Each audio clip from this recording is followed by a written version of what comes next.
Here's an American Family News update for you. I'm Bronson Woodruff. We have new reports today of more explosions against Hezbollah. Fox News says new blasts are reported in Beirut from radio devices similar to walkie-talkies. We're learning more about this round of explosions. We'll keep you updated on that. But concerning Tuesday's explosions, a Taiwanese firm has now said that the exploding Hezbollah pagers were made by a company based in Hungary. The pagers exploded almost at the same time in Lebanon and Syria on Tuesday in an apparent Israeli operation targeting Hezbollah's communications network. We're told those explosions killed at least 12 people and wounded nearly 3,000. Hezbollah and the Lebanese government blamed Israel for what appeared to be a sophisticated remote attack. An American official said Israel briefed the U.S. on Tuesday after the attack. We're told small amounts of explosives hidden in the pagers were detonated.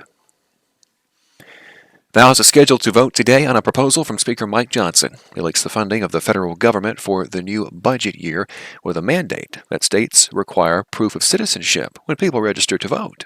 Johnson pulled the bill from consideration last week and said he would work over the weekend to build consensus for it within the Republican ranks. It's unclear if he was able to do so, as some GOP members have concerns about continuing current spending levels.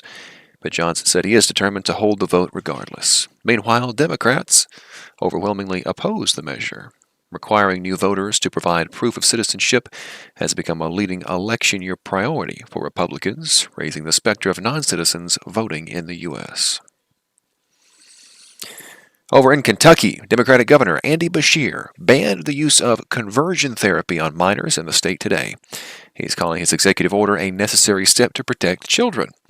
The governor took action using his executive powers after efforts to get a law in place banning the practice repeatedly failed in the state's Republican-dominated legislature. Beshear signed the executive order during a state house ceremony attended by activists for LGBTQ+ rights. In a nutshell, the so-called conversion therapy is an effort to persuade young people to avoid the temptations to enter the homosexual or transgender lifestyle. There have been concerns among some Christians that such bans make it illegal for even a pastor to counsel a young person about their feelings. Georgia's parliament on Tuesday approved sweeping legislation that limits so-called LGBTQ+ activity. The bill, introduced by the ruling party, Georgian Dream, earlier this year, includes bans on same-sex marriages, adoptions by same-sex couples, and public endorsements and depictions of LGBTQ+ relations and people in the media. It also bans gender manipulation procedures and changing gender designations in official documents.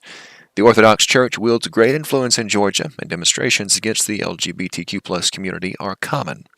This year, tens of thousands marched in Tbilisi to promote traditional family values. The pro-family bill was approved on its third and final reading, with 84 of 150 lawmakers voting for it. It has at least one more step to go before it would become law. And that's all for this AFN News Update. Thanks for watching. You can also be sure and keep an eye on AFN.net for much more news from a biblical perspective. I'm Bronson Woodruff.